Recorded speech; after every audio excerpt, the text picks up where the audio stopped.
ഇനി ആരോഗ്യമുള്ള പല്ലുകൾക്കായി doctor ദിനക്സ് family dental clinic തന്നെ ചൂസ് ചെയ്യും. കൂടുതൽ വിവരങ്ങൾക്കായി contact 6238355070. Sanmargodaya reading room and ലൈബ്രറിയുടെ 75ാം വാർഷികാഘോഷം ഡോക്ടർ സുനിൽ പി ഇളയിടം ഉദ്ഘാടനം ചെയ്തു.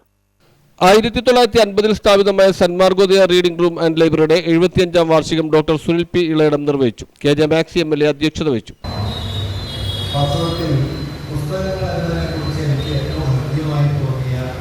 ഒരു നിരീക്ഷണം പങ്കുവയ്ക്കാൻ ഞാനിപ്പോൾ ആഗ്രഹിക്കുന്നുണ്ട്. അത് സാഹിത്യ രചയിതാക്കളാഗ്രഹിക്കുന്നത് എനിക്ക് പുസ്തകങ്ങളെ കുറിച്ച് ഏറ്റവും മുഖ്യമായി തോന്നിയൊരു നിരീക്ഷണം ലോകത്തെ വലിയൊരു ശാസ്ത്രജ്ഞനെയാണ്. നിങ്ങൾ ചരിത്രത്തിന്റെ വെളിയിലാണ് കാണിച്ചാകൻ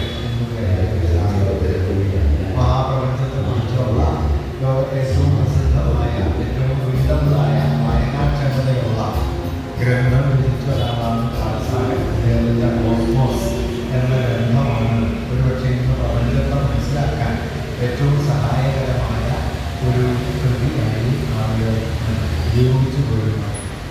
ഈ കാൾസാഗൻ പുസ്തകങ്ങളെ കുറിച്ച് പറയുന്ന സമയത്ത് പറയുന്ന ഒരു നിരീക്ഷണം,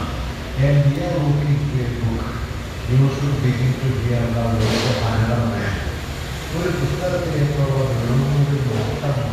ശ്രീനാരായണ ഗുരുവും മഹാത്മാഗാന്ധിയും കണ്ടുമുട്ടിയതും അവരുടെ സംഭാവനകളും വിവരിക്കുന്ന ഗുരുവും ഗാന്ധിയും എന്ന സെമിനാറും സംഘടിപ്പിച്ചു.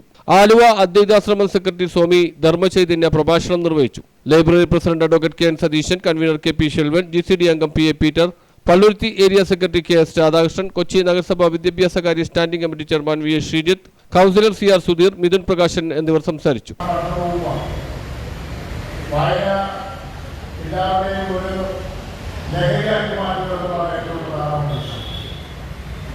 ഇവിടെ നമ്മുടെ വർത്തമാനത്തിന്റെ പ്രസക്തി എന്ന് പറയുന്നത്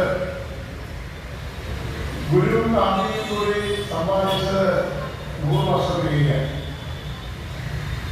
വർക്കല ശിവഗിരി മഠത്തിലായിരുന്ന ആ സമ്പാദത്തിന്റെ 100 വർഷം തിരിയുന്ന അവസരത്തിലാണ് കർണാടക വായനശാല ഇങ്ങനെ ഒരു ഈ വിഷയത്തിൽ സെമിനാർ സംഘടിപ്പിക്കാൻ തീരുമാനിക്കുന്നത്. News bureau, Palluruthy.